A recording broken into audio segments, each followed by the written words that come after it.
Good morning, dear students. Today's subject is English, and today we continue our lesson, a book review, page number 97, 4.5.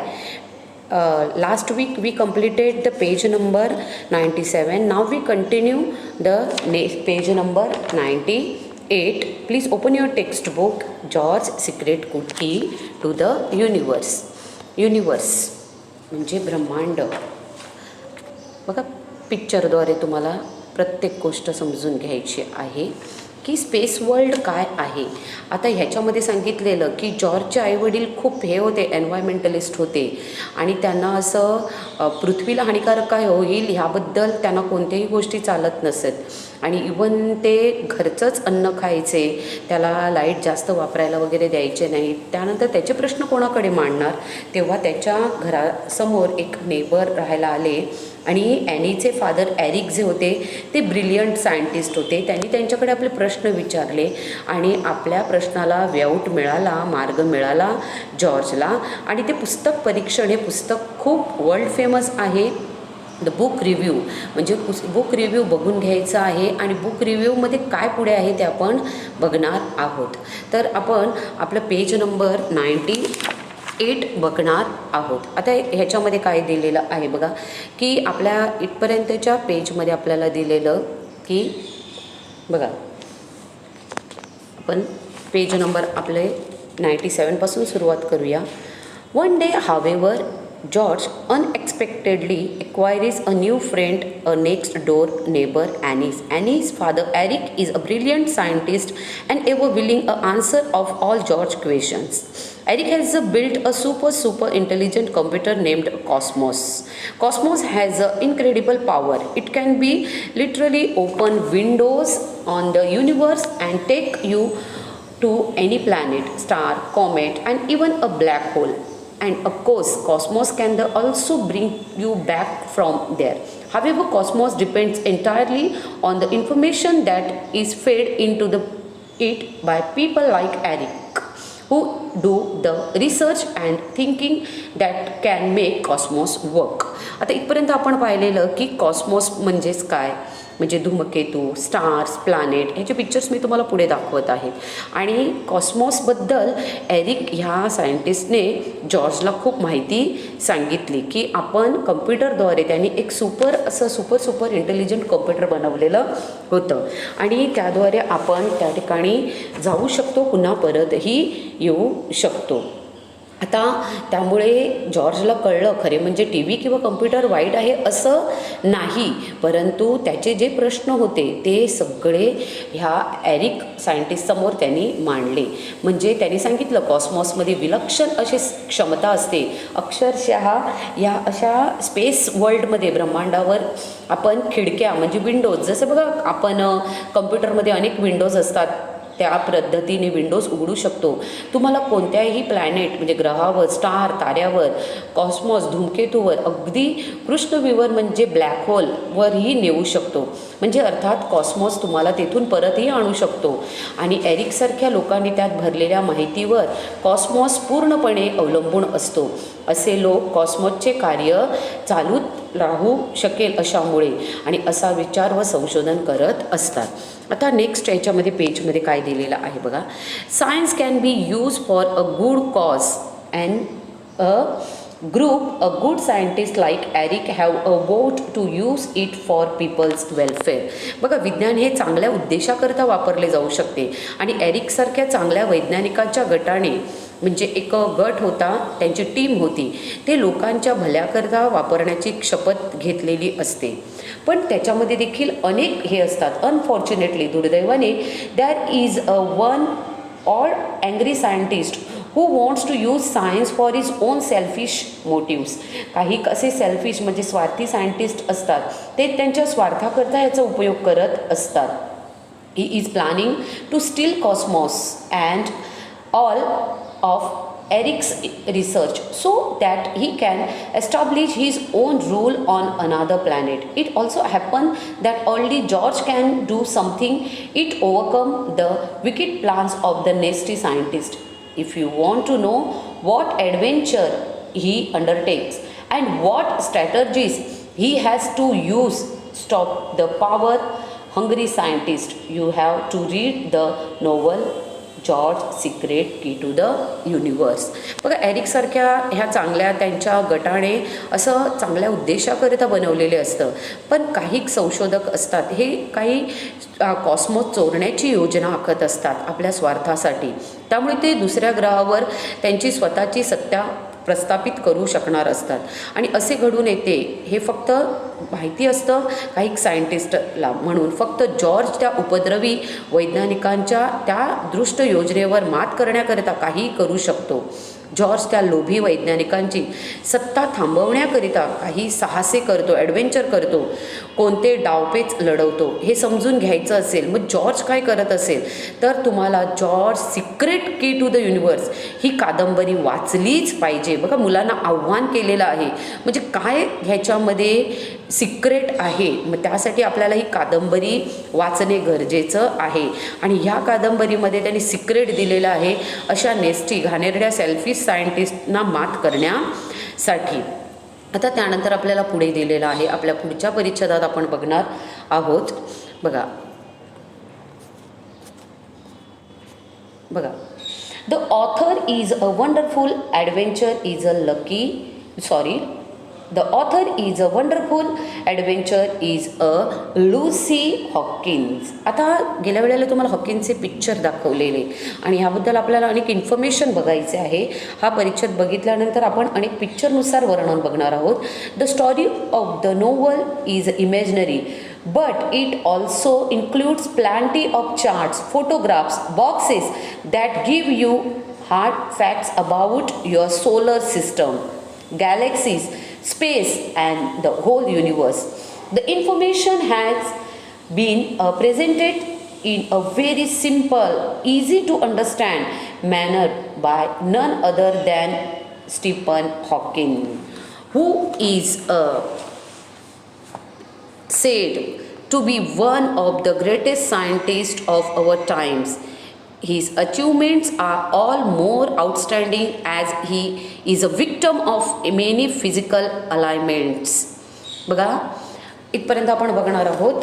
ह्या कादंबरी जी लिहिलेली ह्या कादंबरीच्या लेखिका आहेत Lucy Hawking. तुम्हाला मी पुढे त्यांचं पिक्चर दाखवत आहे. ह्या कादंबरीची कथा काल्पनिक आहे, इमॅजिनरी आहे, परंतु तिच्यात आपल्याला बघा सूर्यमाला, सोलर सिस्टम, आकाशगंगा, पूर्ण गॅलेक्सी, स्पेस, अवकाश, पूर्ण ब्रह्मांड याच्याविषयी विश्वसनीय म्हणजे जी योग्य आहे तीच माहिती दिलेली आहे. आणि ह्या पुस्तकामध्ये भरपूर तक्ते आहेत, चित्र आहेत, माहितीपूर्ण चौकटी आहेत आणि अत्यंत अशा साध्या समजण्यास सोप्या अशा काही घटना तिकडे स्पष्ट केलेल्या आहेत. ती सुद्धा आपल्या काळातील सर्वात महान मानलेल्या वैज्ञानिकपैकी एक वैज्ञानिक खुद्द स्टीफन हॉकिंग यांनी त्यांचे वैज्ञानिक पराक्रम ते अनेक शारीरिक दुखण्याने ग्रस्त असल्यामुळे त्यांनी एवढं साहस केलं की आणखीनच थक्क करणारे आहेत की त्यांच्या आजूबाजूला फिरण्याकरिता व्हीलचेअरचा उपयोग करावा लागतो. ते खूप म्हणजे फिजिकली म्हणजे पूर्णपणे चॅलेंजिंग होते. फिजिकल चॅलेंजिंग म्हणजे खूप त्यांच्यात अशी दुर्बलता होती, अपंगत्व होतं आणि व्हीलचेअरचा वापर करावा लागत असे. बोलण्याकरता संगणक ध्वनी योजनेच्या म्हणजे मागेच तुम्हाला सांगितलं की कम्प्युटरद्वारे ते बोलत असे. आणि स्टीफन हॉकिन्सनच्या त्यांनी त्याच्या ह्या अपंगत्वावर विकलांगवर त्यांनी मात मिळवलेली आहे आणि ह्या मिळवलेल्या विजयाची गाथा मुळी ही प्रेरणादायक साहसच आहे.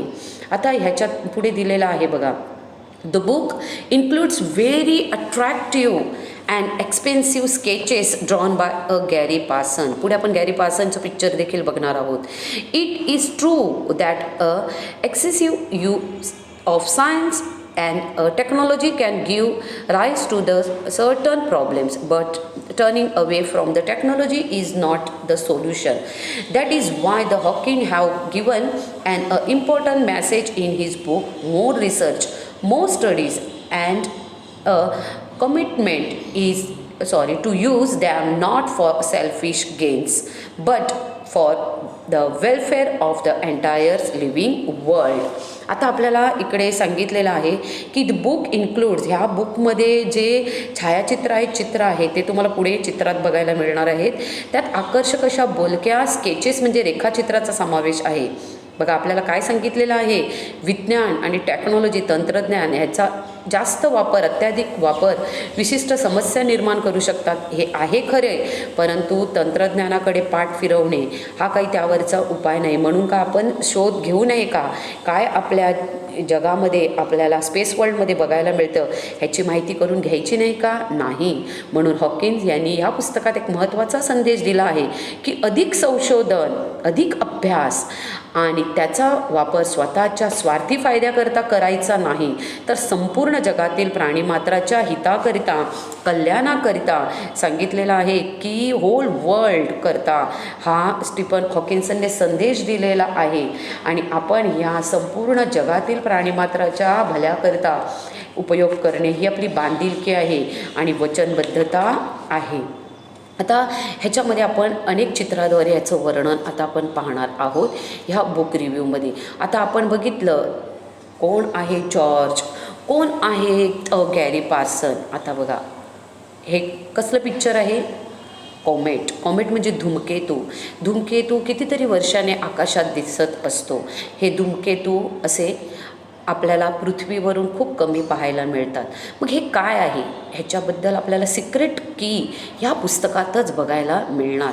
धूमकेतूचं आकाशातून असं येणं, कधीतरी आपण कधी एखादा माणूस अचानक दिसल्यावर आपण म्हण वापरतो ना, अरे हा धूमकेतूसारखा कधीतरी उगवतो. म्हणजे हा धूमकेतू कितीतरी वर्षाने आकाशात दिसतो. मग तो का दिसतो त्याच्या मागचं रहस्य जाणून घ्यायचं आहे. आता आपण बघितलेलं आहे की आपल्या स्पेसमध्ये अनेक ही बघा, ही सोलर सिस्टम बघा, Mercury, Venus, Earth, Mars, main कोण आहे, sun, Jupiter, Saturn, Uranus and Neptune. हे आपलं स्पेस वर्ल्डमध्ये आहे. ही आपली पूर्ण गॅलेक्सी आहे. ह्या गॅलेक्सीमध्ये अशा प्रकारची सोलर सिस्टम आहे. ह्या सोलर सिस्टमच्या पलीकडे जाऊन, ह्या सोलर सिस्टमच्या ह्या अंतराळातल्या पलीकडे जाऊन, आता इकडे तुम्हाला कॉमेट दिसत आहे, ही आपली गॅलेक्सी आणि त्याच्या पलीकडलं वर्ल्ड जे आहे त्याचं अभ्यास करायचा असेल, माहिती करून घ्यायची आहे. आणि हे आपल्याला ह्या कीमध्ये दिलेलं आहे. हा बघा ब्लॅक होल दिलेला आहे. तर ब्लॅक होल म्हणजे काय ह्याच्याबद्दल तुम्हाला आंतरजाल म्हणजे इंटरनेटवर भरपूर माहिती मिळू शकेल. हा ब्लॅक होल म्हणजे मराठीत सांगितलं कृष्णविवरः, म्हणजे याच्या आरपार देखील जे काही वर्ल्ड आहे ते देखील दिलेलं आहे. दिस इज द ब्लॅक होल. हा होल आहे आणि ह्या होलमध्ये म्हणजे काय रहस्य दडलेलं आहे. आणि आपल्याला गॅरी पार्सनने सांगितलेलं आहे की काय आहे बघा ह्याच्यामध्ये की अनेक स्टारबद्दल त्यांनी पिक्चर रेखाटलेली आहेत. एरिक याने सायंटिस्टने स्टारबद्दल देखील, स्टार काही चमकणारे आहेत, काही खूप दूरवर आहेत, त्यांचं देखील माहिती दिलेली आहे. हे स्टार आहे. तुम्हाला पिक्चर का दाखवते की तुम्ही ह्याच्याबद्दल आणखीन माहिती मिळवायची आहे. हे बघा एरिक सायंटिस्ट बघितलेला आहेत ना, ह्या स्पेस वर्ल्डचे सायंटिस्ट एरिक हे कोणाचे मित्र झाले, बरोबर जॉर्जचे. आणि जॉर्जने त्यांना अनेक माहिती सांगितली. आता ह्याच्यामध्ये ऑथर म्हणजे ह्याचे लेखक कोण आहे, या कादंबरीच्या लेखिका तुम्हाला दिसतात, लुसी हॉकिन्स. आणि हे दिसतात आहेत ग्रेट सायंटिस्ट हॉकिन्सन. आणि ह्यांनी बघा तुम्हाला त्यांच्या चेहऱ्यावरून दिसत असेल की किती अपंगत्व त्यांच्यात होतं, तरी देखील अफाट बुद्धिमत्ता होती. आपल्या बुद्धीच्या सामर्थ्याने ते कम्प्युटरच्या साहाय्याने बोलण्यात देखील असमर्थ होते, परंतु कम्प्युटरच्या साहाय्याने त्यांच्या ब्रेनमधील असलेले विचार ह्या कम्प्युटरवर उमटले जात असत. आणि ब्रिलियंट सायंटिस्ट होते. ह्या स्पेस वर्ल्डबद्दल त्यांनी अनेक असे संशोधन केलेलं आहे. जगात असे मानाचे असे हे थोर असे व्यक्तिमत्व मानले जाते. हे आहेत हॉकिन्सन आणि ह्या आहेत कोण, बरोबर लुसी हॉकिन्सन. ग्रेट असे हे. आणि बघा त्यांनी अनेक असे संशोधनं दिलेलं आहे. तुम्ही पिक्चर बघून घ्यायचं आहे, इंटरनेटवर तुम्ही माहिती मिळवायची आहे. आता गॅरी पार्सन ह्यांनी आपलं हे जे बुक रिव्ह्यू पुस्तकामध्ये अनेक स्केचेस म्हणजे अनेक चित्र काढली आहेत. आणि हे गॅरी पार्सन आपल्याला दिसत आहेत, स्केच मास्टर्स त्यांनी बघा एरिक आणि जॉर्ज, त्याचे आईवडील ह्यांच्याबद्दल असे वर्णन पूर्णपणे स्केचेसद्वारे केलेले आहेत. सुंदर असे पिक्चर्स, चार्ट्स त्यांनी ह्याच्यामध्ये दिलेला आहे आणि पुस्तक अतिशय सुंदर बनवलेलं आहे.